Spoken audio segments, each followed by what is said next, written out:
संसद में कानून का निर्माण करना है, ठीक है, विधि का निर्माण करना है। अब यहाँ पे कानून का निर्माण कैसे होता है? आवाज तो आ रही है ना सबको? एक ड्राफ्ट बनाया जाता है, एक ड्राफ्ट बनाया जाता है मंत्रिपरिषद के द्वारा, ठीक है। और ड्राफ्ट बनाया जाता है, उसको भेजा जाता है एक सदन में। एक सदन जो है उसको क्या करेगा? पास करेगा। वहां पे वो एक नोटिफिकेशन जाता है, पहले सबसे पहले एक नोटिफिकेशन जाएगा, है ना, नोटिफिकेशन के रूप में रहता है। जैसे पीएससी का नोटिफिकेशन आता है, देखे हो ना आप लोग, उसी प्रकार से एक पीडीएफ के रूप में एक नोटिफिकेशन रहता है, ठीक है। उसको सबको हार्ड कॉपी जो है सबको दिया जाता है वहां पे पढ़ने के लिए, या तो कुछ लोग बोलेंगे कंप्यूटर में ही देख लेंगे, तो कंप्यूटर में ही मिलेगा उनको। उसके बाद ना वो लोग उसको पढ़ते हैं, नोटिफिकेशन को, चर्चा होगा सदन में, चर्चा होगा कि ये बहुत बात इसमें हुआ है, और उसके बाद फिर उसको वोटिंग के लिए रखा जाता है। तो वोटिंग, दो प्रकार के बिल होते हैं, दो प्रकार के बिल होंगे। मैंने बताया था कि बिल और एक्ट में अंतर बताया था। बिल वो होता है जब तक वो एक्ट नहीं बना है, कानून नहीं बना है, मतलब उसको दोनों सदन से और राष्ट्रपति से स्वीकृति नहीं मिली है, तब तक वो कहलाता है बिल। और जैसे स्वीकृति मिल जाएगी तो वो क्या कहलाएगा? एक्ट बन जाएगा, ठीक है। तो विधेयक जो है, वैसे विधेयक होते हैं चार प्रकार के। कितने प्रकार के? चार प्रकार के होते हैं। एक होता है ऑर्डिनरी बिल, साधारण बिल। एक होता है फाइनेंस बिल, वित्त विधेयक। एक होता है मनी बिल, जिसको धन विधेयक बोलते हैं। और एक होता है संविधान संशोधन विधेयक। तो चार प्रकार के वैसे ये बिल हैं, कि बिल के प्रकार कितने हैं? चार। दो प्रकार अलग से होते हैं, कोई पेश कौन कर रहा है, बिल को पेश कौन कर रहा है, किसके द्वारा जो है वो सदन में लाया जा रहा है। तो उस प्रकार से ये दो प्रकार के होते हैं, एक होता है सरकारी और एक होता है गैर सरकारी या निजी, ठीक है। मतलब कोई व्यक्ति पेश कर रहा है, उसको देख के ये बिल को तय करते हैं कि ये सरकारी है या गैर सरकारी है।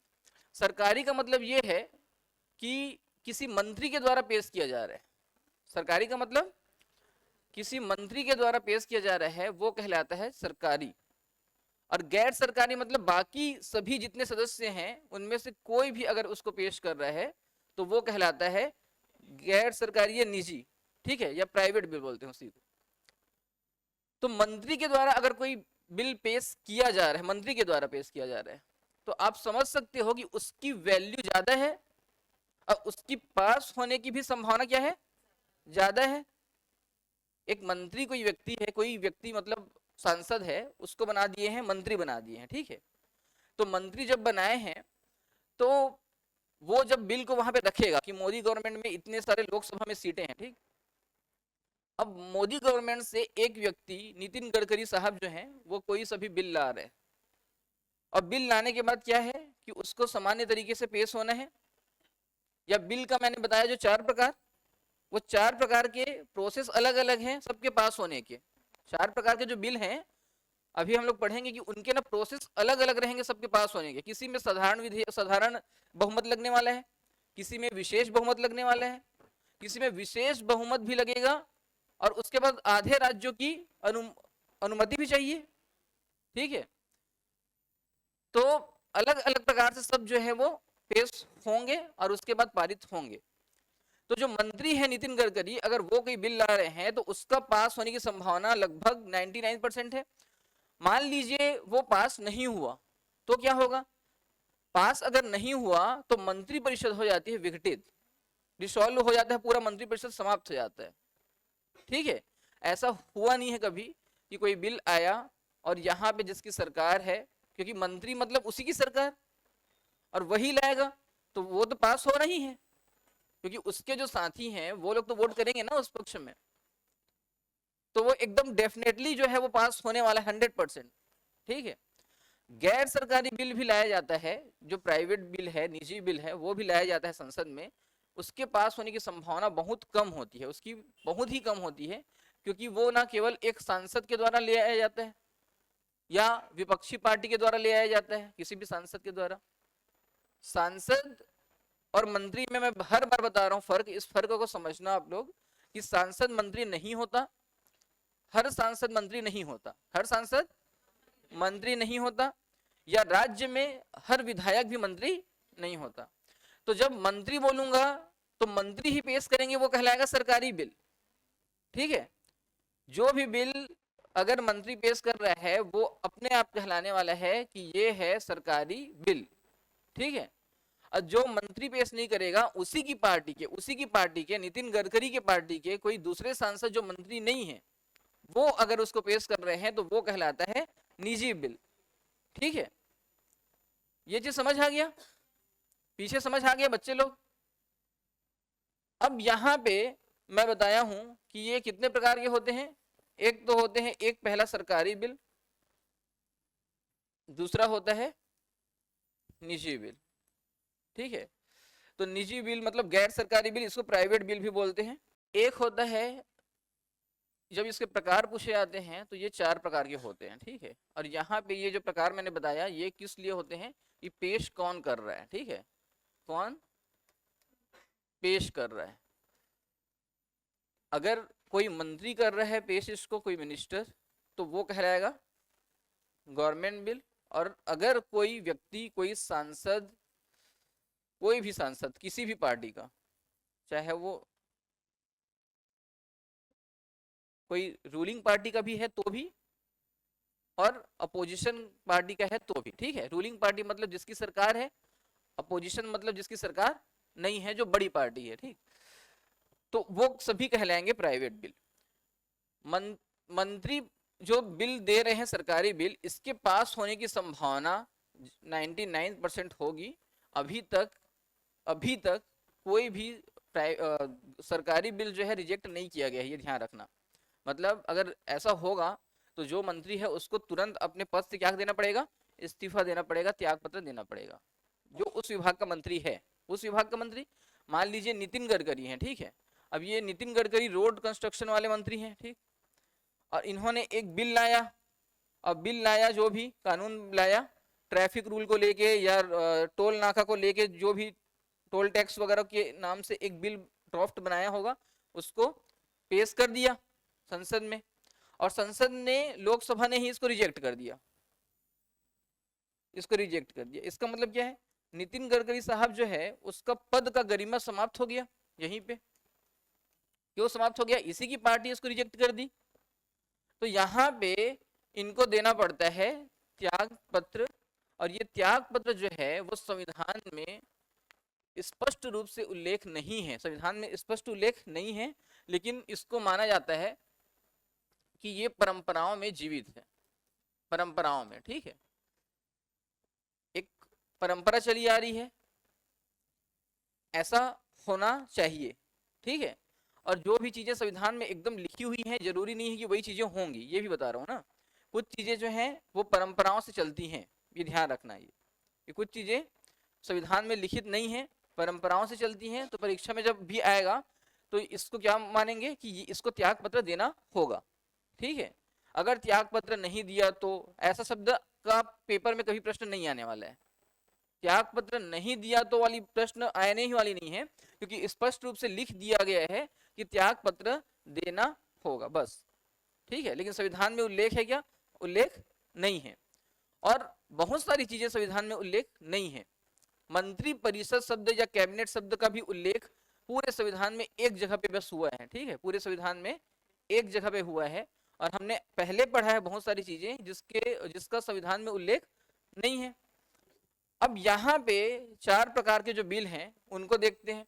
एक होता है मनी बिल, इससे पहले साधारण बिल को ही लिख लो, साधारण विधेयक को पहले लिख सकते हो।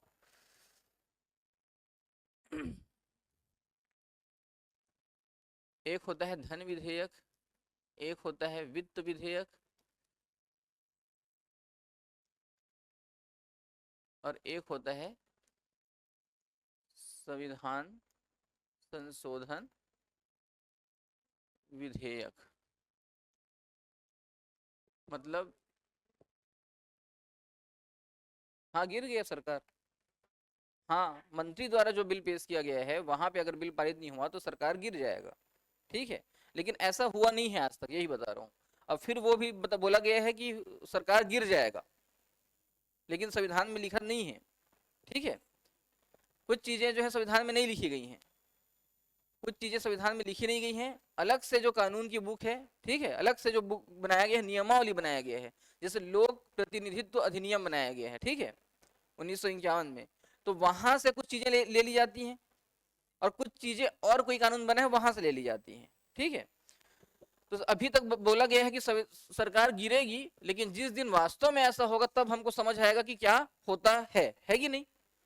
अभी तक हम लोग जो पढ़ रहे हैं वो पढ़ रहे हैं, ये पुस्तक में जो भी दिया है वो पढ़ रहे हैं हम लोग। हमको पता कब चलेगा कि ये सही है या गलत, तो जिस दिन ये होगा तब हमको पता चलेगा।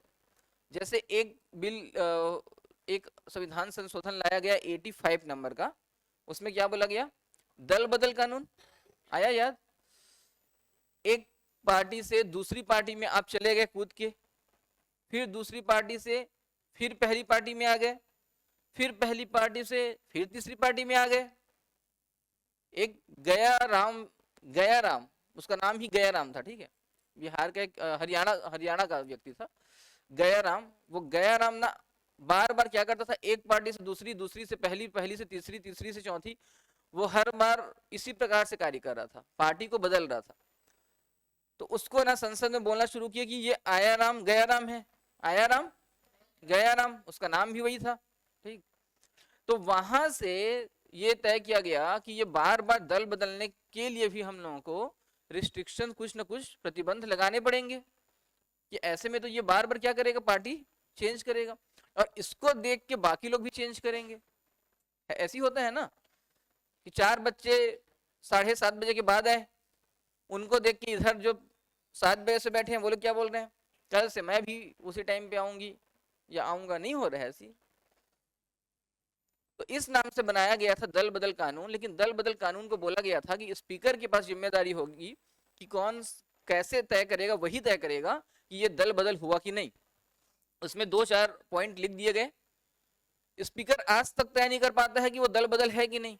बहुत सारे लोग जो है विधायक सांसद इस पार्टी से उस पार्टी जाते हैं, स्पीकर तय ही नहीं कर पाता है कि इसको मैं दल बदल के कानून में लूं कि नहीं लूं।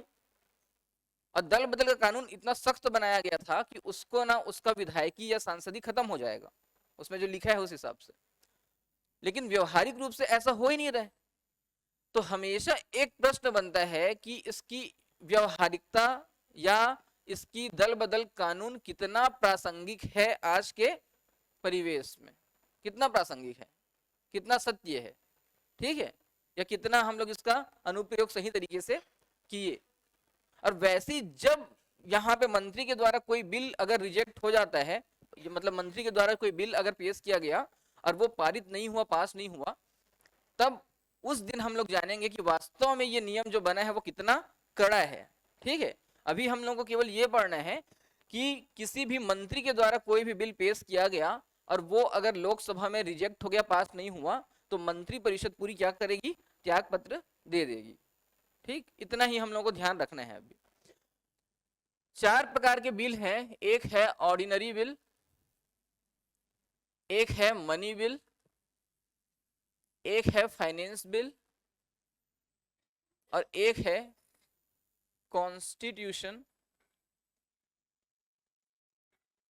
Amendment bill.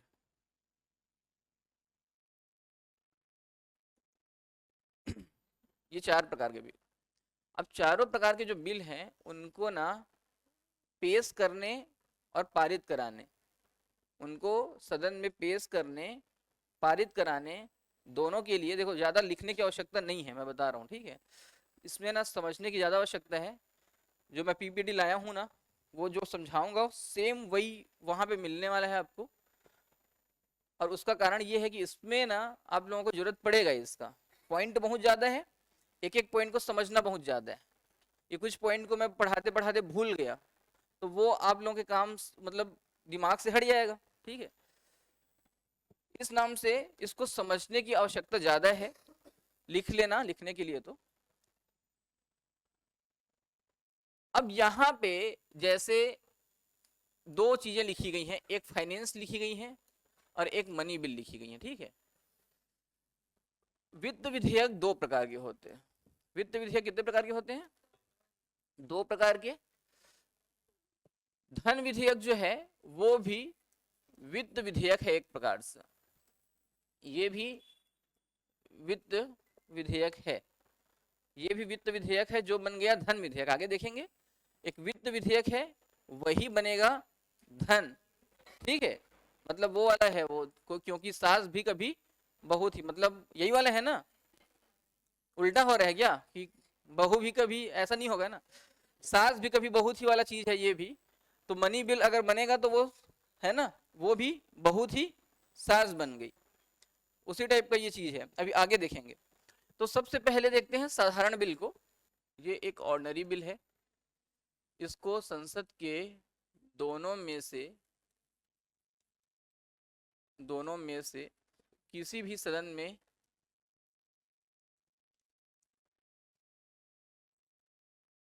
पेश किया जा सकता है।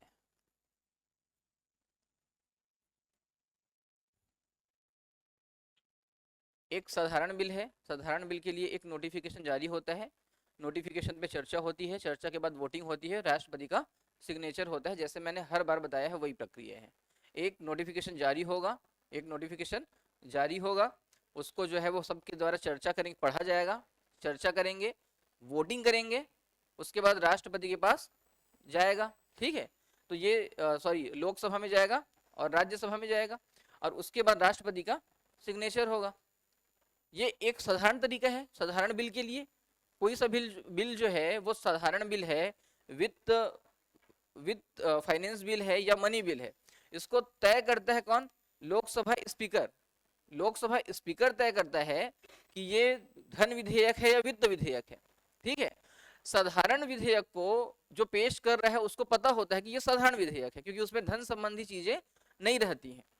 लेकिन जिस भी कानून में, जिस ड्राफ्ट में धन संबंधी चीजें रहेंगी, धन से जुड़ी हुई संबंध, ऋण, सरकार अगर कोई ऋण ले रहा है, डेट ले रहा है, ठीक है, ऋण बाहर से फंड ले रहा है या रिजर्व बैंक ऑफ इंडिया से ले रहा है, वर्ल्ड बैंक से ले रहा है, तो वो सारी चीजें जो है वो कहलाएंगी धन विधेयक या वित्त विधेयक, ठीक है। मतलब पहले कहलाती है वित्त विधेयक। किसी में टैक्स में हम लोग टैक्स जो देते हैं ना, उसमें टैक्स को लगाना, टैक्स को और लगाना, उसको खत्म करना, अबॉलिश करना, ठीक है। उस टैक्स को पूरा खत्म कर दिए, उसमें कुछ रेमिशन करे, मतलब छोटा सा क्या किए, सुधार कर दिए, उसमें कुछ रेगुलेशन कर दिए या उसमें कुछ चेंजेस कर दिए, ये सारी चीजें कहलाती हैं धन विधेयक के अंतर्गत। मतलब धन विधेयक का परिभाषा जो है वो अभी मैं बताऊंगा कि क्या होता है। तो धन संबंधी चीजें, ऋण संबंधी चीजें, संचित निधि या आकस्मिक निधि संबंधी चीजें, ठीक है, ये सारी चीजें कहलाती हैं धन विधेयक। धन विधेयक जो है वो सामान्य तरीके से प्रस्तुत होगा केवल और केवल लोकसभा में। कहाँ पे? लोकसभा में। और उससे पहले स्वीकृति चाहिए राष्ट्रपति की, उससे पहले एक अप्रूवल जो है, स्वीकृति चाहिए रहता है किसका? राष्ट्रपति का। राष्ट्रपति पहले इसको अप्रूव करता है कि ठीक है, लोकसभा स्पीकर जो है वो पहले तय करता है कि ये है मनी बिल, ऊपर में ड्राफ्ट में लिख देता है ये है क्या है, मनी बिल, ठीक है, ये मनी बिल है, लिख देता है। उसके अलावा किसी के पास पावर नहीं है कि वो उसको तय करे कि ये मनी बिल है या नहीं। पहले इसको देखते हैं फिर उसमें आते हैं। साधारण विधेयक दोनों में से किसी भी सदन में पेश किया जा सकता है। पूर्व में एक नोटिफिकेशन प्रकाशित होगा, एक राजपत्र में प्रकाशित,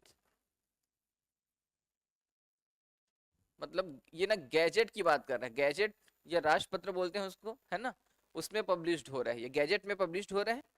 जैसा हम लोग के पास आता है पीएससी वगैरह का नोटिफिकेशन, उसी टाइप से रहता है। गैजेट बोलने से बहुत अच्छा लगता है, एकदम सम्माननीय लगता है। तो राजपत्र में प्रकाशित होता है और उसके बाद ये सामान्य चर्चा के लिए उतरेगा।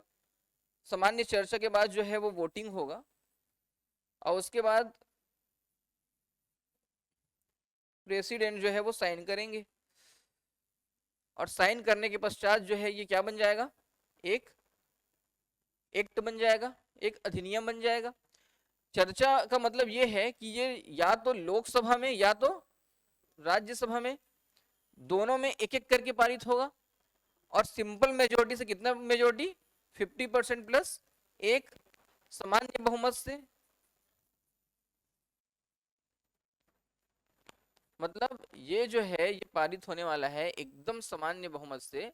सामान्य बहुमत मतलब 50% प्लस एक, इतना ही आवश्यक है इसके लिए। और ये साधारण बिल है, सामान्य, एकदम सामान्य चीजें जो हैं देश में जो चल रही हैं, कोई भी कानून है उसके लिए ड्राफ्ट बनाया गया है, उसको सामान्य साधारण विधेयक कहते हैं।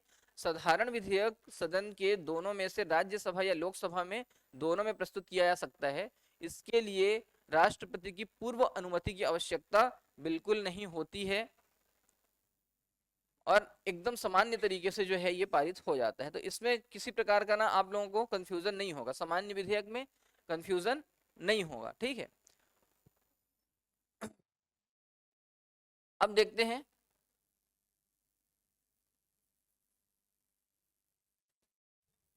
धन विधेयक। हाँ, दूसरे को साइन कर दिए क्या? दूसरे का साइन कर दिया क्या ये? हाँ,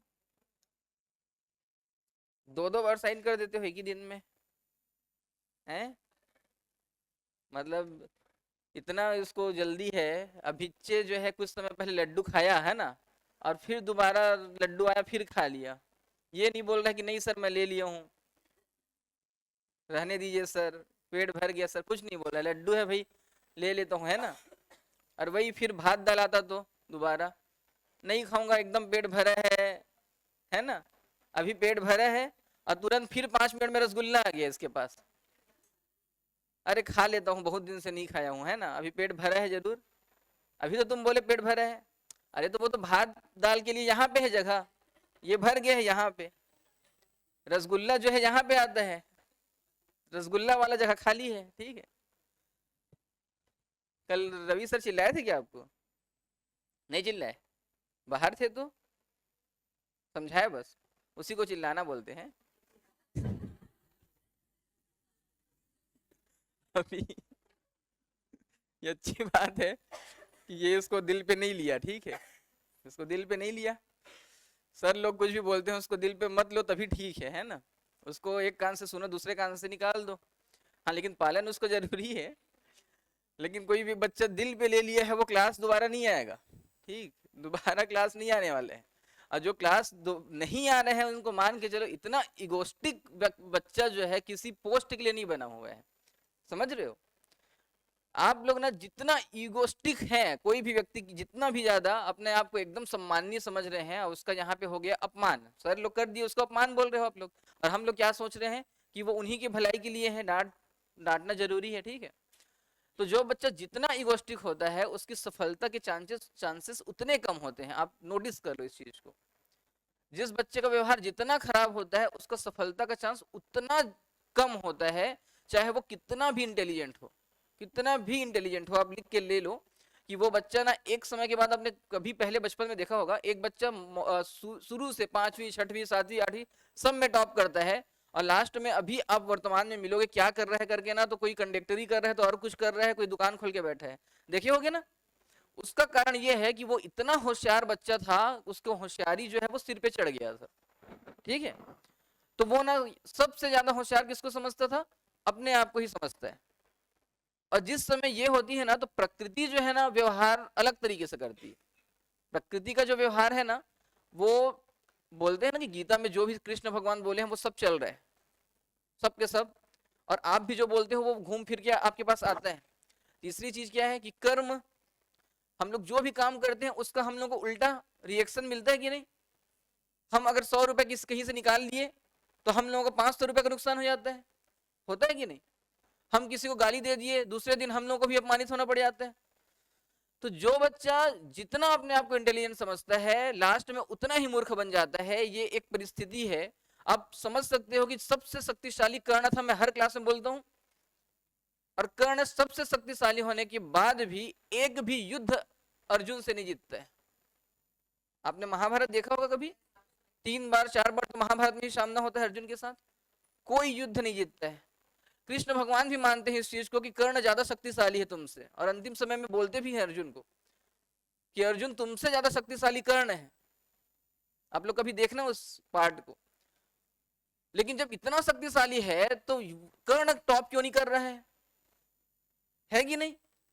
और ये कर्ण वाली स्टोरी ना कर्ण तक सीमित नहीं है, ये आज के परिवेश में बच्चों तक सीमित है। आप बच्चों तक आ गई है, पूरे हर एक व्यक्ति को आप अनुसरण करती है ये, कि कोई भी व्यक्ति कर्ण है वो सफल नहीं होगा। पृथ्वी शाह का नाम सुना है आपने? क्रिकेटर लोग, पृथ्वी शाह महान क्रिकेटर है ना, अंडर 16 अंडर 19 उसने सचिन तेंदुलकर के पुराने रिकॉर्ड तोड़े, सबसे कम उम्र में जो है रन बनाए। अभी इंडियन टीम में उसको जगह मिला है? नहीं मिला है। हाँ आएगा, आएगा बोल रहे हो ना आप, हो सकता है आ जाए, ठीक है। लेकिन उसको, उसके जो खिलाड़ी थे जो उनके साथ खेले थे, सुमन गिल वगैरह, वो कैप्टन बन गए। और जिसको भविष्य का कैप्टन मान रहे थे पृथ्वी शा को, उसको अभी एक भी टीम में जगह नहीं है। अंडर 19 मतलब T20 में भी जगह नहीं है, ओडीआई में भी नहीं है, टेस्ट में भी नहीं है, ठीक है। तो व्यवहार जैसा है, जिस प्रकार से डिसिप्लिन से आप काम करोगे वही आपको सफलता दिलाएगा। बाकी ज्ञान जो है वो एक तरफ है, ज्ञान से कोई मतलब नहीं है सफलता का। मैं आपको एकदम रियली बता रहा हूँ, आप कितने भी ज्ञानी हैं, आप अगर डिसिप्लिन नहीं है तो परीक्षा जब 9 बजे होगा तो आप हो सकता है 9:30 बजे पहुंच जाए, गलती हो जाए आपसे, क्योंकि आप जो है सुबह उठने का अपना डिसिप्लिन है ही नहीं आपका। तो ज्ञान काम आने वाला है क्या? नहीं आने वाले हैं। आपको अगर इनविजिलेटर जो है वो कुछ बोल दिया, अरे इधर बैठो चलो, अब आप टेंशन में आ गए, अब उसको पूरा टाइम उसको घूर रहे हो, गाली दे रहे हो मनी मन, पेपर में 2-3 क्वेश्चन ऐसे ही आपको बिगड़ गए। होगा ऐसा? जाते जाते आपका बाइक टकरा गया किसी से, पेपर दिलाने जाते, आप उसको 2-4 झापड़ दे दिए, खुश हो गए एकदम, सीना तान के मैं मार दिया इसको, इगोस्टिक है वो बच्चा, है ना। और उसके बाद जो है वहां पे पहुंच रहा है तो वो खुशी मना रहा है, मैं मार दिया उसको, मैं मार दिया उसको, फिर पेपर बिगड़ गया आपका, 2-4 क्वेश्चन हट गए। तो परीक्षा हाल में जो 2 घंटा का जो समय रहता है वो सबसे ज्यादा महत्वपूर्ण होता है कि आप उसको किस प्रकार से हैंडल करते हैं। और आपने देखा होगा कि हर दिन एक जैसा नहीं होता, जैसे मम्मी बनाती है खाना, हर दिन आप खाने लायक नहीं रहेगा, होता है ना ऐसा। कितने सालों से बना रही है, कितने सालों से हम पढ़ा रहे हैं, लेकिन हर दिन एक जैसा नहीं होगा। हम यहाँ पे पढ़ाने के बाद भी गलती करते हैं, होता है ना ऐसा। और आप उसी गणित को आप सुबह बनाओगे तो नहीं बनेगा, शाम को बनाओगे तो बन जाता है, ये भी होता है। और ये ना ह्यूमन बिहेवियर है, सबके साथ होता है। तो जो चीजें सबके साथ होती है वही चीजें ये कहती हैं कि अनुशासन में जो व्यक्ति नहीं रहेगा उसको सफलता नहीं मिलेगी। और उसको अगर सफलता मिलेगी, उसके बाद नौकरी पा भी जाएगा तो वो कहीं ना कहीं सस्पेंड होता घूमेगा, कहीं दारू पीते पकड़ा जाएगा। अभी देख रहे हो आप लोग न्यूज वगैरह में, टीचर दारू पी के पकड़ा जा रहे हैं, पुलिस वाला जो है दारू पी के गाली गलौज कर रहा है, पत्नी को मार रहा है, पीट रहा है। मोटिवेशनल स्पीकर जो है वो इधर बोलता है महिलाओं के साथ अच्छा व्यवहार करो, अच्छा व्यवहार करो, अच्छा व्यवहार करो, सम्मान कीजिए, सम्मान कीजिए। उधर अपनी उसी की पत्नी जो है उसके ऊपर दहेज प्रताड़ना का केस लगा देती है। नहीं होता है ऐसे। मतलब एक मोटिवेशनल स्पीकर थे इंडिया में, विवेक बिंद्रा, रोज मोटिवेट करते थे, रोज मोटिवेट करते थे। आते थे हनुमान जी बन के आते थे, कभी हनुमान जी बन के, कभी सुग्रीव बन के, कभी बाली बन के। उनकी पत्नी जो है मारपीट और दहेज प्रताड़ना का आरोप लगा दिया उसके ऊपर, ठीक है। तो व्यवहार की वजह से आपको सफलता मिलने वाला है, आपके ज्ञान की वजह से सफलता नहीं मिलने वाला है। आप ज्ञानी कितने भी हो उससे कोई फर्क नहीं पड़ता है किसी को, ठीक है। आप अगर डिसिप्लिन हो तो आपका ना राइटिंग वगैरह लिखने की जो शैली है ना वो अच्छी रहती है। और एक बच्चा जो है ना वो लिखता है ऐसे एकदम, वो बोलते हैं ना कोचो बोचो कर दिया, उस टाइप से लिखेगा, कॉपी देखोगे तो कुछ समझ ही नहीं आएगा। तो उसको जांचने का मन होगा किसी का? नहीं होगा। तो आप जितना अच्छा अनुशासित होकर वहां पे लिखे, उतना ही सामने वाला जो जांच रहे वो उसका भी माइंड है ना कि वो किस मूड में है।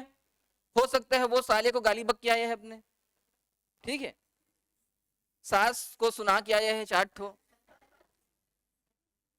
सास को 4 ठो सुना दिया, बहुत साल से सास भड़का रही है मेरी बीवी को, बहुत साल से भड़का रही है, रोज फोन करती है। जैसे मैं घर से निकलता हूँ फोन जाता है सास के पास, और मैं घर में जाता हूँ तो मेरी बीवी जो है किसी को फोन ही नहीं करती है। 5 मिनट क्या हुआ कि मैं 5 मिनट रोड में निकला है ना, ऑफिस जा रहा हूँ करके, मोबाइल भूल गया था, वापस आया तो हाँ हाँ हाँ हाँ हाँ आवाज आ रहे हैं वीडियो कॉल में। और इसलिए सास को मैं आज तो कुछ ना कुछ गाली दूंगा, वो उसके दिमाग में चल रहा है। तो यहाँ पे फिर आते हैं क्लास में, धन विधेयक जो है वो राष्ट्रपति की पूर्व अनुमति से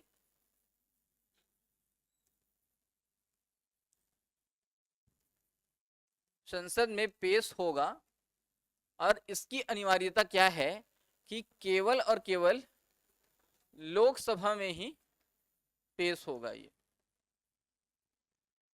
पेश होगा। केवल, जहां पे केवल शब्द लिख गया, यहाँ पे संभावना वाला कोई बात नहीं है, पॉसिबिलिटीज नहीं है, ठीक है, कि ये केवल और केवल लोअर हाउस में ही इसको प्रस्तुत किया जाएगा, लोअर हाउस में, क्योंकि लोअर हाउस जो है वही कानून बनाने के लिए सबसे बड़ा जगह है वहां पे, ठीक है। अब यहां पे ध्यान देना इसको, राज्यसभा के पास, अपर हाउस के पास क्या शक्ति है, इसके लिए एक बिल बना, बिल लोकसभा में क्या हुआ, प्रस्तुत हुआ राष्ट्रपति की पूर्व अनुमति से, लोकसभा से कहां पहुंच गया, राज्यसभा में। राज्यसभा इस बिल को क्या कर सकता है, बिल को या तो तुरंत स्वीकृति दे देगा या संशोधन के लिए वापस भेजेगा। राज्यसभा के पास सभी प्रकार की शक्ति ये है कि राज्यसभा या तो उसको अप्रूव कर देगा, ठीक है, राज्यसभा जो है वो या तो इसको अप्रूव कर देगा, तुरंत स्वीकृति दे देगा, या बोलेगा कि इसमें अमेंडमेंट कीजिए, आप क्या कीजिए, अमेंडमेंट, कुछ पॉइंट लिख के देगा, इसमें इसमें इसमें इसमें ये सब मैं लिख के दे रहा हूं, इसमें आप क्या कीजिए, सुधार कीजिए, फिर वापस मेरे पास भेजिए, वापस भेजेगा वो फिर, है ना। और मैंने बताया था कि ये प्रक्रिया इतना आसान नहीं होता, ये प्रक्रिया किस तरह से होता है कि ये लोकसभा से राज्यसभा में आया कोई बिल, राज्यसभा बोल दिया कि इसमें अमेंडमेंट करो, ठीक है, सुधार करो, और सुधार करो जब बोल दिया तो ये वापस जाता है किसमें, लोकसभा में। लोकसभा अगर सुधार नहीं करता है, लोकसभा सुधार नहीं करेगा, तो सेम टू सेम उसी बिल को फिर किसके पास भेजेगा, राज्यसभा के पास। और अब राज्यसभा की शक्ति जो है वो कुछ नहीं है, अब राज्यसभा के पास शक्ति है क्या, नहीं है। अब इसकी बाध्यता है, एक बाउंडेशन हो गया इसके लिए कि इसको पास करना अनिवार्य है, ठीक है। कोई भी बिल यहाँ पे आया, सुधार करने के लिए भेजा गया वापस लोकसभा में, लोकसभा से बोला कि मैं एक भी सुधार नहीं करूंगा, तुमको जो करना है कर लो, और ये वापस भेज दिया राज्यसभा के पास, तो राज्यसभा क्या करने वाला है, स्वीकृति देने के लिए बाध्य है, वो हर संभव, किसी भी संभव प्रयास नहीं कर पाएगा कि उसको मैं रिजेक्ट अब कर दूं, ठीक है। ये केवल किसके लिए हो रहा है, मनी बिल के लिए, ये धन विधेयक के लिए हो रहे हैं। मान लीजिए कि ये सुधार करने के लिए लोकसभा में भेजा, तो लोकसभा के पास क्या, एक तो वो स्वीकार नहीं करेगा, ठीक है, दूसरा वो स्वीकार कर सकता है, उसके संशोधनों को मानने के लिए क्या हो सकता है, तैयार हो सकता है, ये भी क्या है, पॉसिबिलिटीज है। मतलब लोकसभा के पास बाध्यता नहीं है उसको अमेंडमेंट करने की, लेकिन लोकसभा चाहे तो ठीक है, तुम मेरा दोस्त है ना, तो भेजा है इसको वापस, ये सुधार करना है, ठीक है मैं कर देता हूं, तो वो ना इसमें सुधार कर सकता है लोकसभा, और लोकसभा जब सुधार कर दिया तो फिर यहाँ पे वही प्रक्रिया होती है, फिर इस पे चर्चा होती है, और फिर इस पे क्या होती है, वोटिंग होती है, और फिर वोटिंग के पश्चात पहुंचता है ये राज्यसभा में दोबारा, और दोबारा जो है राज्यसभा इसको पढ़ता है, देखता है कि हाँ ये सुधार कर दिया, फिर इस पे जो है वो चर्चा होगा, और फिर इस पे वोटिंग होगा, तब जाके ये क्या होता है, आगे बढ़ता है पास होके, और ये पहुंचता है किसके पास, प्रेसिडेंट के पास। मतलब एक ड्राफ्ट जो है, एक विधेयक जो है वो एक्ट बनने में कितना टाइम ले रहा है, एक विधेयक काफी समय ले रहे हैं। मान लीजिए कि राज्यसभा जो है इसको रोक के रख दिया, तो ये केवल और केवल कितने दिन तक रोक सकता है, 14 डेज तक ही रोक सकता है। 14 डेज तक अगर रोक के रखा, कुछ बताया नहीं, कुछ भी संशोधन के लिए भी नहीं बोला, तो क्या होने वाला है, अपने आप वो बिल जो है वो एक्ट बन जाएगा वहां पे, समझ गए, मतलब पास हो जाएगा, एक्ट नहीं बनेगा, पास हो जाएगा, ठीक है। और फिर जो है वो ये जाता है किसके पास, राष्ट्रपति के पास। अब राष्ट्रपति के पास मनी बिल संबंधी क्या शक्ति है, राष्ट्रपति के पास भी कुछ शक्ति है। एक तो वो पूर्वानुमति दे चुका है, पहले ही उसको दे चुका है कि हाँ तुम प्रस्तुत करो इसको। लोकसभा स्पीकर बता चुका है कि ये वित्त विधेयक तो है, लेकिन इसको मानते हैं हम लोग धन विधेयक मानेंगे इसको, ये धन विधेयक की तरह प्रस्तुत होगा, वित्त विधेयक की तरह प्रस्तुत नहीं होगा। तो यहां पे राष्ट्रपति जो है, प्रेसिडेंट जो है वो क्या करेगा, या तो स्वीकृति दे देगा, या तो इसको रोक के रख सकता है, रोक कर रख सकता है। स्वीकृति दे दिया तो ये हो गया कुल मिला के पास, ये बन जाएगा एक्ट। इसको अगर रोक के रखता है, ठीक है, इसको अगर रोक के रखता है तो कुल मिला के ये मनी बिल भी अस्वीकृत हो जाता है, मनी बिल भी अस्वीकृत हो जाता है। मतलब ये राष्ट्रपति का पावर है ना, ये बता रहा हूं मैं, ये पावर किसका है, प्रेसिडेंट का। तो आप लोगों से पूछेगा मनी बिल के संबंध में लोकसभा की क्या शक्ति है, मनी बिल के संबंध में राज्यसभा की क्या शक्ति है, और राष्ट्रपति की क्या शक्ति है, ठीक है। तो तीनों का पावर अलग अलग है। आ गया समझ क्या बोला, एकदम सिंपल सा मेथड है, लास्ट स्टेज में आपको समझना ज्यादा जरूरी है, कहां पे, राष्ट्रपति के पास जब जाएगा तब। इस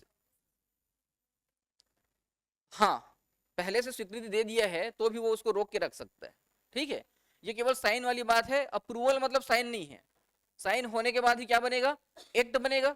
अप्रूवल का मतलब साइन नहीं कहला रहा है, अप्रूवल का मतलब साइन नहीं है, ठीक है। वो केवल स्वीकृति है कि तुम इसको पहले मेरे पास ले आए, ठीक किए, और ये मनी बिल की तरह ही अब पेश हो रहा है, ये तो केवल किस में जाएगा, लोकसभा में ही प्रस्तुत होगा।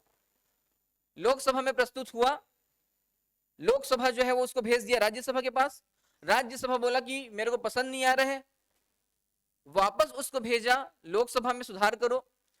लोकसभा के पास क्या पावर है, या तो वो सुधार करेगा या तो सुधार नहीं करेगा, या स्वीकृति देगा या स्वीकृति नहीं देगा।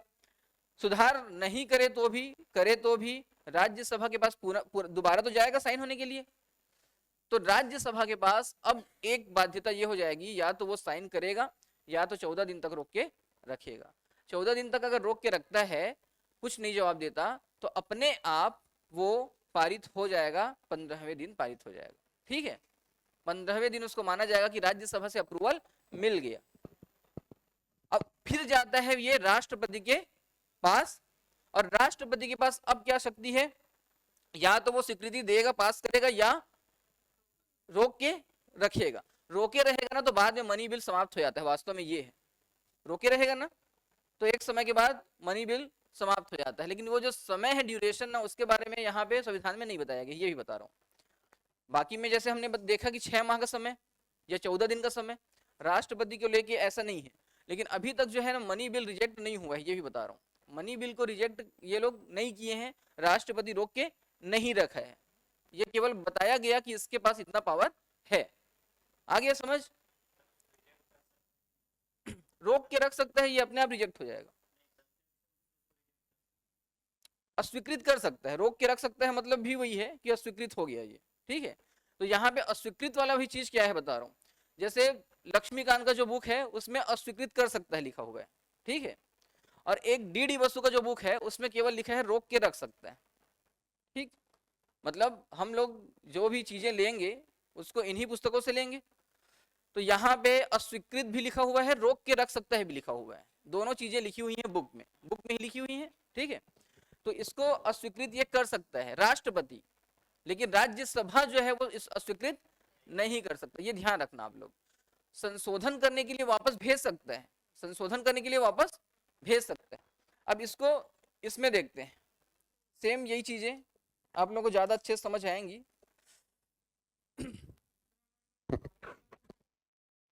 हाँ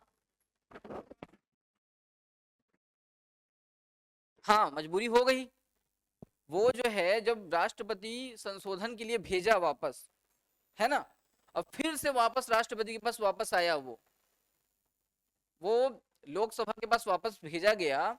लोकसभा फिर जो है वो क्या करता है कि मैं इसमें संशोधन करूं या ना करूं, मेरी क्या है, शक्ति है, ठीक है, मेरा मन।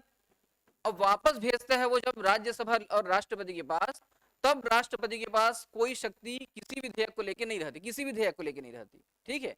केवल धन विधेयक वाली बात नहीं है, किसी भी विधेयक को राष्ट्रपति रिजेक्ट नहीं करने वाला है। हमने 3 शक्तियां पढ़ी हैं राष्ट्रपति की, 3 शक्तियां पढ़ी है ना, पॉकेट वीटो, एक अंत्यांतिक वीटो, एक सस्पेंस निलंबनकारी वीटो, ठीक है, सस्पेंसिव वीटो, एक ऑब्सोल्यूट वीटो। तो तीनों जो शक्ति है उसका प्रयोग के बारे में यहाँ पे बात चल रही है। कुल मिला के तीनों शक्ति के बारे में बात चल रही है कि इसके पास पॉकेट वीटो है कि नहीं धन विधेयक को लेके, इसके पास पॉकेट वीटो है कि नहीं वित्त विधेयक को लेके। और आगे इसी प्रकार से जो धन विधेयक है उसको हम लोग पढ़ेंगे कि वित्त विधेयक जो है वो धन विधेयक होता है। तो वित्त विधेयक क्या है, अब यहाँ पे देखो देखो ये यहाँ पे, अब इसको एक एक पॉइंट को आप लोग समझ जाओगे, वही चीजें हैं जो मैं बताया हूँ अभी तक। विधि निर्माण की प्रक्रिया संसद के किसी भी सदन से प्रारंभ की जा सकती है, एकदम क्लियर है। संसद के तीनों अंग लोकसभा, राज्यसभा, राष्ट्रपति इसमें भाग लेंगे, ये भी क्लियर है सबको। जहाँ पे क्लियर नहीं होगा वहां पे बोलना। विधेयक जब किसी कानून का ड्राफ्ट संसद में पेश किया जा सकता है तो उसको बोलते हैं विधेयक, और जब वो पास हो जाता है तो उसको क्या बोलते हैं, एक्ट या कानून, ठीक है, ये भी आपको पता है।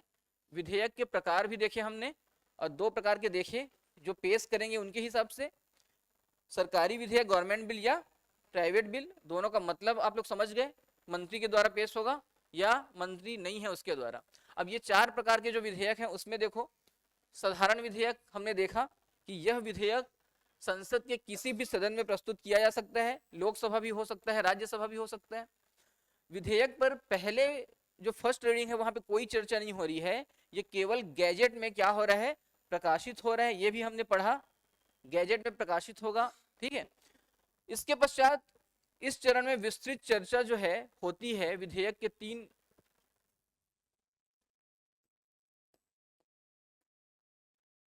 इस चरण में विस्तृत चर्चा होती है, विधेयक के 3 उपचरणों से होकर गुजरता है। संशोधनों पर मतदान का कार्य पूर्ण किया जाता है। बहुत ज्यादा इसमें प्रेशर मत देना दिमाग को, वही चीजें हैं, ठीक है, कि संशोधनों पे चर्चा होगी और उसके बाद वोटिंग होगा। अब यहाँ पे देखो वोटिंग होगा तो समर्थन मिलने पर विधेयक पारित हो जाता है, राष्ट्रपति के पास भेजा जाता है। इतना चीज पढ़ लिए, ठीक है। अब आगे देखिए धन विधेयक, इसको देखना धन विधेयक, ठीक है। आर्टिकल नंबर 130 110 का 3 में स्पष्ट है कि कोई भी विधेयक, आर्टिकल नंबर 110 में है धन विधेयक, ठीक है। आर्टिकल नंबर 110 में क्या है, मनी बिल, और 109 में है उसका प्रोसेस, मनी बिल का प्रोसेस क्या है, ठीक है, 109 में। और यहाँ पे बोल रहा है 110 का 3 में कि कोई विधेयक धन विधेयक है या नहीं, इसका निर्धारण कौन करेगा, स्पीकर करेगा। ये भी पढ़ चुके हम लोग। लोकसभा के अध्यक्ष के निर्णय को न्यायालय में चुनौती नहीं दी जा सकती। मतलब ये है कि लोकसभा अध्यक्ष वित्त विधेयक को बना दिया मनी बिल, तो मनी बिल बना दिया तो अपोजिशन क्या बोल रहा है, इसको मनी बिल की तरह क्यों पेश कर रहे हो आप, अरे समझ, अपोजिशन विरोध क्यों कर रहा है, क्यों कर रहा है, अपोजिशन जो है विरोध क्यों कर रहा है इसको, कि मनी बिल क्यों बना दिए, बताओ क्यों कर रहे हैं। सामान्य सा बात है कि मान लीजिए कोई वित्त विधेयक, ठीक है, कोई वित्त विधेयक जो है वो प्रस्तुत हो रहा है, तो वित्त विधेयक प्रस्तुत होता है या सामान्य विधेयक प्रस्तुत होता है तो उसका ना रिजेक्ट होने का चांस होता है। साधारण विधेयक अगर है, आगे हम लोग इसको शुरू में नहीं पढ़ पाए, पहले मैं बता चुका हूं क्लास में कि साधारण विधेयक को लोकसभा में प्रस्तुत किए, राज्यसभा में गया, राज्यसभा उसको क्या कर ली, स्वीकृति नहीं दी या रोक कर रख लेगी 6 महीने तक, ठीक, या पुनर्विचार के लिए, रिकंसिडरेशन के लिए वापस भेजती है, कोई सुधार नहीं होता, राज्यसभा बोल रही है कि मैं अब नहीं मानूंगा, साइन नहीं करूंगा, तो क्या होने वाला है, संयुक्त अधिवेशन होने वाला है ना। और वित्त विधेयक जो है फाइनेंस बिल, उसके साथ भी सेम यही होता है। 2 प्रकार के अभी हम लोग देखेंगे, एक प्रकार का जो है वो धन विधेयक की तरह ही प्रस्तुत होता है। धन विधेयक की तरह जब प्रस्तुत होगा तो राज्यसभा का शक्ति जो है वो क्या हो जाएगा, समाप्त। जब धन विधेयक प्रस्तुत होता है तो राज्यसभा के पास शक्ति नहीं रहती है, वो लोकसभा में ही प्रस्तुत होगा। तो अपोजिशन का ये कहना है कि मेरे पास, अपोजिशन के पास राज्यसभा में शक्ति हो सकती है, जैसे मोदी गवर्नमेंट में लोकसभा में तो पूरी पावरफुल है मोदी गवर्नमेंट, लेकिन राज्यसभा में बहुत सारी सीटें जो है वो किनके पास है, दूसरी पार्टियों के, ठीक है। तो उनका ये विरोध करना है कि हम लोगों को, आप जो है स्पीकर महोदय, उनका विरोध का कारण क्या है, स्पीकर महोदय आप इसको वित्त विधेयक की तरह पेश क्यों नहीं कर रहे हो, जिसमें गतिरोध की स्थिति उत्पन्न हो दोनों सदन में और संयुक्त अधिवेशन बुलाया जाए। आपने मनी बिल की तरह पेश कर दिया तो संयुक्त अधिवेशन का प्रावधान पूरी तरीके से क्या हो गया, समाप्त, ठीक है। तो इसी चीज को ध्यान देना कि यहाँ पे लोकसभा के अध्यक्ष के निर्णय को न्यायालय में चुनौती नहीं दी जा सकती। अब स्पष्ट कर दिया वहीं पे कि स्पीकर मैं हूं और मेरी सरकार है, यहाँ पे मैं रूलिंग पार्टी का हूं, तो आप ना न्यायालय में जा नहीं सकते हो, ये पहले से ही बोल दिया। न्यायालय में जाने की कोई संभावना यहाँ पे नहीं है, कि न्यायालय ये तय नहीं करेगा कि ये मनी बिल है या फाइनेंस बिल है, न्यायालय तय नहीं करेगा, ठीक है। वो वापस गाड़ी देके वापस भेज देगा कि ऐसा फालतू का क्यों करते रहते हो आप लोग। राष्ट्रपति के पूर्व अनुमति से ही धन विधेयक लोकसभा में प्रस्तुत किया जा सकता है, ये तो हम लोग बार बार पढ़े हैं। सभी धन विधेयक सरकारी विधेयक होते हैं, इसका अर्थ है कोई मंत्री ही धन विधेयक प्रस्तुत कर सकता है। ये पॉइंट भी बताया हूं मैं कि मनी बिल जो है वो केवल कौन प्रस्तुत करेगा, मंत्री, तभी लोकसभा उसको क्या करेगा, मनी बिल मानेगा, ठीक है। तो कोई मंत्री पेश करेगा। अब यहाँ पे इसको हम लोग देखे हैं इसी पॉइंट को कि राज्यसभा के पास और राष्ट्रपति के पास क्या पावर है। देखो, राज्यसभा धन विधेयक से संतुष्ट नहीं है, वह 14 दिन के भीतर संशोधन से संबंधित सिफारिश कर सकती है लोकसभा को। राज्यसभा जो है वो 14 दिन पहले तक क्या कर सकती है, सिफारिश कर सकती है, मना सकती है लोकसभा को कि आप जो है विचार कीजिए, इसमें संशोधन कीजिए। लोकसभा या तो पूरी संशोधन कर देगा, या तो, अब जो लिखा है उसको बता रहा हूं, लोकसभा के पास क्या पावर है अब, या तो लोकसभा पूरे जो पॉइंट हैं उसमें सभी पॉइंट में क्या करेगा, संशोधन कर देगा, अमेंडमेंट कर देगा, या तो कुछ पॉइंट में करेगा संशोधन, या फिर क्या करेगा, कुछ में करेगा कुछ में नहीं करेगा, यही तो होगा ना। तो यहां पे लोकसभा के पास देखो, वह सभी सिफारिशों को स्वीकार कर सकती है, एक्सेप्ट ऑल द रिकमेंडेशन, सभी सिफारिश को स्वीकार कर सकती है। दूसरा, सभी सिफारिशों को खारिज कर सकती है, सबको क्या कर सकती है, डिसमिस कर सकती है। और तीसरा, कुछ सिफारिशों को स्वीकार कर सकती है, कुछ को डिसमिस कर सकती है। राज्यसभा के, लोकसभा के पास पावर है, ये लोकसभा के पास ज्यादा पावर है कुल मिला के। अब राष्ट्रपति के पास दो विकल्प हैं, वह उस पर स्वीकृति दे सकता है या विधेयक को रोक के रख सकता है। स्वीकृति देगा या रोक के रख लेगा, ये दो पावर जो है वो राष्ट्रपति के पास हैं, ठीक है। आगे बढ़े। अब यहां पे देखो, राष्ट्रपति यहाँ पे स्पष्ट रूप से हाँ ये चीज दिया हुआ है, राष्ट्रपति पुनर्विचार वाला चीज है। यहाँ पे देखना कि पुनर्विचार के लिए हम लोग अब पिछले क्लास में जो लगातार बता रहे थे कि पुनर्विचार वाला जो चीज है ना, रिकंसिडरेशन वाला चीज मनी बिल में नहीं होता है, क्योंकि पहले स्वीकृति मिल चुकी है, पहले ही स्वीकृति मिल चुकी है, तो पुनर्विचार के लिए वापस नहीं लौटाएगा। ये चीज को अब हाँ ध्यान देना, इसी चीज को, पुनर्विचार जो है उसके लिए ये नहीं लौटा सकता, क्योंकि पहले ही स्वीकृति इसको मिल गई है। और इस बात का जिक्र किसमें है, 117 नंबर के आर्टिकल में, ठीक। तो यहां पे अब क्लियर हुआ, अब ये क्लियर हुआ,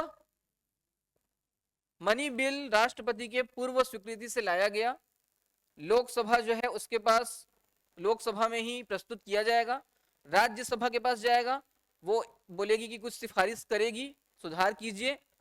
सुधार करने के लिए लोकसभा बिल्कुल भी बाध्य नहीं है, वो अपना मनमर्जी वहां पे चलाएगा, स्वीकृति दे सकता है, खारिज कर सकता है, या तो कुछ में संशोधन करेगा, कुछ में नहीं कर सकता, वापस जाएगा, और वापस 14 दिन तक अगर वो नहीं हुआ है पारित तो 14 दिन के बाद वो अपने आप पास हो जाएगा। राष्ट्रपति के पास क्या है, स्वीकृति देगा या रोक के रखेगा, ठीक है। पुनर्विचार वाली चीजें यहाँ पे राष्ट्रपति के लिए क्यों नहीं होती हैं, क्योंकि पहले स्वीकृति कौन दिए है, राष्ट्रपति। तो पुनर्विचार वाला चीज यहाँ पे खत्म। तो हमने जो 3 प्रकार के जो वीटो पढ़े हैं उसमें डॉक्टर APJ अब्दुल कलाम के समय कौन सा था, पुनर्विचार वाला, कि कंसिडरेशन के लिए भेजते हैं निलंबनकारी वीटो। अब प्रश्न क्या आता है कि यहाँ पे प्रश्न ये बनता है कि राष्ट्रपति के पास मनी बिल संबंधित कौन कौन से वीटो पावर है।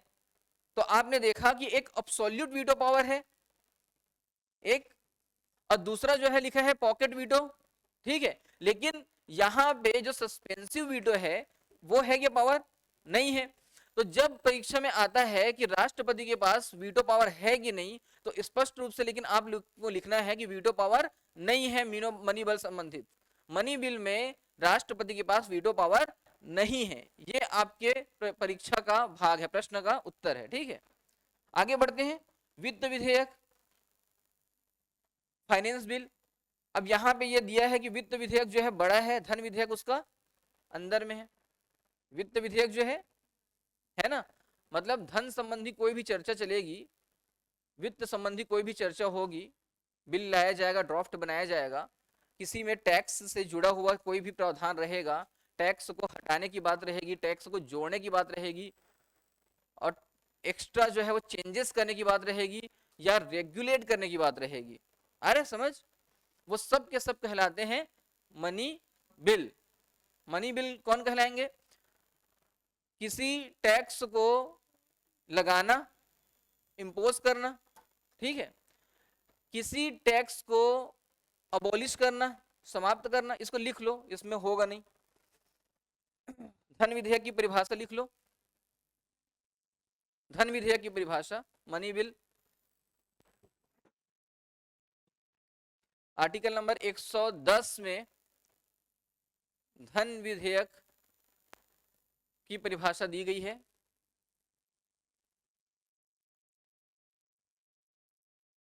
आर्टिकल नंबर 110 धन विधेयक।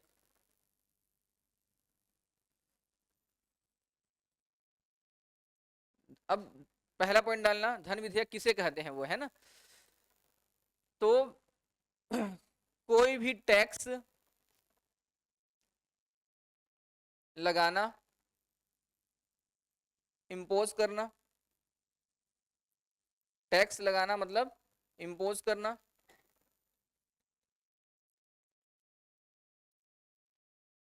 टैक्स, अगला पॉइंट लिखना, टैक्स को समाप्त करना, अबॉलिश करना,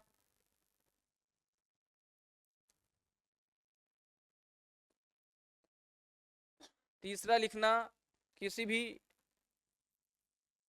टैक्स में परिहार करना या रेमिशन करना, रेमिशन, परिहार, रेमिशन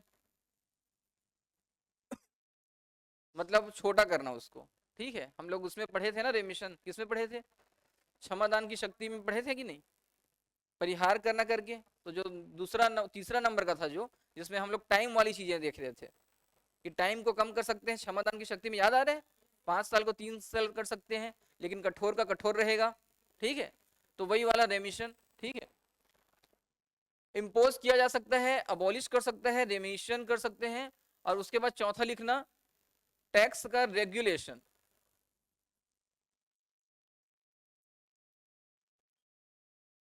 हिंदी में लिखना विनियमन, विनियमन। और उसके बाद लिखना पांचवा पॉइंट, टैक्स को चेंज कर सकते हैं, परिवर्तन।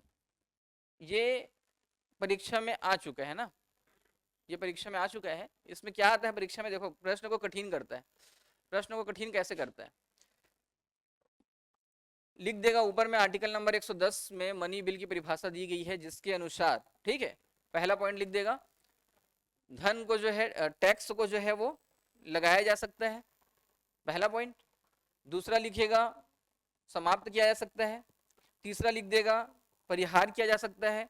चौथा लिख देगा चेंज किया जा सकता है, ठीक है, लिख दिया। अब पांचवे में एक आंख और कुछ शब्द ले आएगा, कुछ और नए शब्द ले आएगा। अब फिर बोलेगा कि इसमें से ए बी सी सही है, ए बी सी ई सही है, या बी या ई सही है, समझ रहे हो। तो एक पॉइंट जो नया पॉइंट है उसी को वो टारगेट करके लाया प्रश्न। तो आप लोगों के लिए ये जब पांचों पॉइंट को आप लोग याद नहीं रखोगे तो उत्तर बनाना जो है वो क्या हो जाएगा, बहुत मुश्किल होगा ना। तो आप लोगों को यहाँ पे भी पांचों के पांचों पॉइंट को शब्द सह याद रखने पड़ेंगे, ठीक है, शब्द सह। और ज्यादा जरूरी है ये इंग्लिश वाले वर्ड, इम्पोज, अबोलिश, रेमिशन, रेगुलेशन और चेंजेस, ये पांचों पॉइंट को आप लोगों को याद रखने पड़ेंगे। अब उसके बाद इसी में जो है वो और क्या देता है, आगे लिखना, with related to consolidated fund, संचित निधि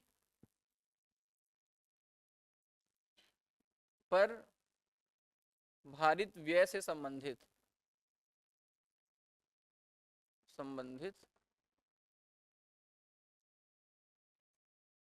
with related to consolidated fund,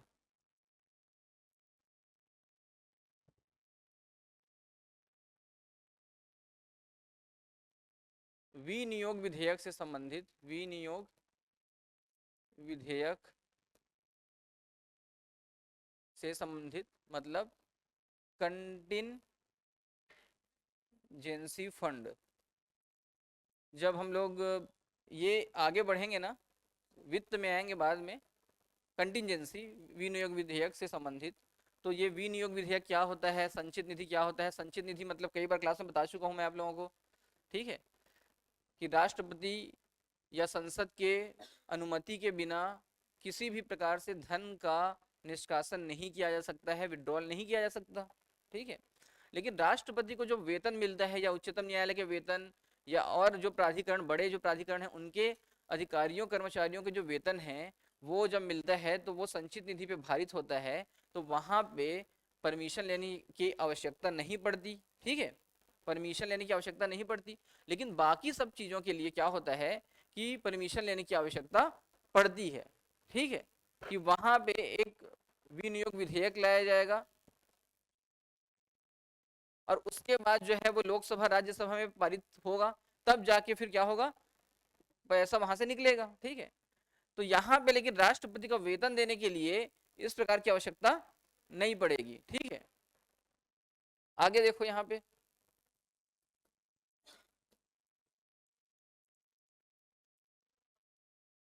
Lok Sabha speaker तय कर देता है पहले से, पहले लोकसभा स्पीकर के पास जाएगा। कोई भी बिल बनता है ना तो सबसे पहले वो ड्राफ्ट बनता है ना तो वो लोकसभा स्पीकर वहां पे प्रेजेंट होता है वो, ठीक है। लोकसभा स्पीकर मतलब मंत्री परिषद है कुल मिला के, तो वो पढ़ते हैं वो लोग। अब वो लोग तय करते हैं, स्पीकर तय करेगा कि ये मनी बिल है, तो ऊपर में ना ड्राफ्ट जो रहता है ना उसमें ना मनी बिल लिख देते हैं, ठीक है। तो मनी बिल लिख दिए ना, तो अब राष्ट्रपति के पास पहले भेजो उसको, राष्ट्रपति के पास पहले दिखा दो उसको। तो राष्ट्रपति बोलता है कि ठीक है, हाँ ये मनी बिल है, मैं स्वीकृति इसको दे दिया, तो पुनर्विचार के लिए वापस मेरे पास मत लाना बस, ठीक है। उसके बाद फिर वो जो प्रोसेस है ना बाकी विधेयक में सेम वही होता है, लोकसभा, राज्यसभा, फिर राष्ट्रपति। वापस राष्ट्रपति के पास क्यों नहीं भेजेगा, क्योंकि पहले से वो अप्रूव कर चुका। लेकिन राष्ट्रपति के पास फिर भी ये शक्ति होती है साइन करने से पहले कि उसको रोक के रख सकता है, ठीक है। तो यहाँ पे धन विधेयक 102 नंबर में है, वित्त विधेयक 117 नंबर में एक में है। देखो ध्यान देना, वित्त विधेयक होते हैं दो प्रकार के। एक जो वित्त विधेयक होता है फाइनेंस बिल, वो काम करता है मनी बिल की तरह। किसकी तरह? मनी बिल की तरह। साधारण विधेयक के लिए बुलाया जा सकता है ज्वाइंट सेशन, साधारण विधेयक के लिए बुलाया जा सकता है ज्वाइंट सेशन। संविधान संशोधन विधेयक और मनी बिल के लिए ज्वाइंट सेशन का कोई प्रोसेस नहीं है। संविधान संशोधन विधेयक और मनी बिल के लिए ज्वाइंट सेशन नहीं बुलाया जाएगा। दो विधेयक बचे, एक बचा साधारण विधेयक, एक बचा वित्त विधेयक। दोनों के लिए क्या बुलाया जाएगा? ज्वाइंट सेशन बुलाया जाएगा, है कि नहीं? दोनों के लिए ज्वाइंट सेशन बुलाया जाएगा। तो यहां पे ये बोल रहा है कि वित्त विधेयक जो होते हैं, आप बोल रहे हो, वो भी तो दो प्रकार का होता है। जो फाइनेंस बिल है वो भी कितने प्रकार का है? दो प्रकार का। स्पीकर इसको मनी बिल नहीं बोल रही है, लेकिन ये क्या स्पीकर क्या बोल रही है कि ये मनी बिल की तरह प्रस्तुत होगा। तो जो मनी बिल की तरह प्रस्तुत होगा वो कहलाता है फाइनेंस बिल नंबर 1, 117 का एक। और जो मनी बिल की तरह नहीं, वित्त विधेयक की तरह प्रस्तुत होगा, जो वास्तव में वित्त विधेयक है, वो कौन सा नंबर है? 117(3). अब ये उसके अंदर आ गया। अब जो मनी बिल की तरह प्रस्तुत होता है, इसका मतलब यह है कि राष्ट्रपति की पूर्व अनुमति की आवश्यकता है वहां पे। आ रहे ना समझ? जो मनी बिल की तरह प्रस्तुत हुआ, इसका मतलब क्या है कि राष्ट्रपति, मनी बिल में क्या होता है? राष्ट्रपति की पूर्व अनुमति। ठीक है, तो यहां पे अब देखो कि स्पष्ट रूप से पहले इसको अलग कर ही दिया, वित्त विधेयक 1 और वित्त विधेयक 2, दोनों को अलग कर दिया। अब वित्त विधेयक 1 में स्पष्ट बोल दिया कि ये धन विधेयक की तरह प्रस्तुत होगा, और जब धन विधेयक की तरह प्रस्तुत होगा तो केवल केवल कहां होगा? लोकसभा में। जो नए बच्चे हैं उनको कुछ समझ आ रहा है कि नहीं, ये बताओ। आपको कुछ समझ आ रहा है? आ रहा है पक्का? धन विधेयक की तरह ये लोकसभा में पेश होगा, इसका मतलब ये है कि यहाँ पे राष्ट्रपति की पूर्व अनुमति इसको मिल गई। ठीक, यह एक साधारण विधेयक की तरह प्रस्तुत होगा। अब जब साधारण विधेयक की तरह कोई चीज प्रस्तुत हो रहा है, तो इसको जो है वो आप ध्यान देना एक चीज को, इसको, ये एक साधारण विधेयक है। सबसे पहले पढ़े हम लोग, साधारण विधेयक दोनों सदन में पेश होगा, राज्यसभा रिजेक्ट कर सकता है, राष्ट्रपति तीनों के पास तीनों पावर है, उसके पास जो वीटो पावर है तीनों प्रकार का साधारण विधेयक में होता है, मैंने बताया था। तो यहाँ पे देखो ये स्पष्ट कर दिया कि यह एक प्रकार का साधारण विधेयक है। संयुक्त बैठक बुलाई जा सकती है, ज्वाइंट सेशन। राष्ट्रपति के पास तीनों विकल्प उपलब्ध हैं। तीनों विकल्प मतलब या तो वो पॉकेट में रख भी सकता है, या स्वीकृति दे सकता है कि नहीं, या उसको रिकंसिडरेशन के लिए वापस भेज सकता है। लेकिन रिकंसिडरेशन के बाद की बात क्या होगी? जब वापस राष्ट्रपति के पास आएगा तो उसके पास साइन करने के लिए क्या हो जाएगा? बाध्यता हो जाएगा। तो ये साधारण विधेयक है, वित्त विधेयक प्रकार 2, जिसको हम लोग मानते हैं वित्त विधेयक। लेकिन अभी तक हमने वित्त विधेयक 1 के बारे में पढ़ा था क्या? कहीं पे नहीं पढ़ा था। वित्त विधेयक 2 प्रकार के होते हैं। तो पहला वाला जो है वित्त विधेयक, जिसको आर्टिकल नंबर 117 का 1 में हम लोग जिक्र करेंगे, उसके साथ क्या है कि ये धन विधेयक की तरह प्रस्तुत होगा। लेकिन यहाँ पे अंतर कहाँ पे आएगा? अब देखना इस चीज को, अंतर कहाँ पे आएगा। धन विधेयक में संयुक्त सेशन बुलाया जा सकता है कि नहीं? नहीं बुलाया जा सकता। लेकिन यहाँ पे संयुक्त सेशन जो है बुलाया जा सकता है। किसमें? वित्त विधेयक पहले में। अंतर यहीं पे आपको नजर आएगा। मनी बिल में हम लोग संयुक्त सेशन, ज्वाइंट सेशन नहीं बुला सकते, यहां पे बुला सकते हैं। और राष्ट्रपति को सभी प्रकार के वीटो पावर यहां पे शक्ति है। नाम मात्र का धन विधेयक, केवल पूर्व स्वीकृति वाली चीज है यहाँ पे। ठीक है, केवल पूर्व स्वीकृति वाली चीज यहाँ पे अलग है, और बाकी बाकी सारी की सारी चीजें जो है सेम है। आप देखो इसमें जो साधारण विधेयक की तरह होता है, राज्यसभा इसमें संशोधन एवं खारिज कर सकता है। राज्यसभा के पास भी, हाँ हो गया टाइम, अच्छा एक्स्ट्रा हो गया। कल आगे देखेंगे इसमें और क्या है।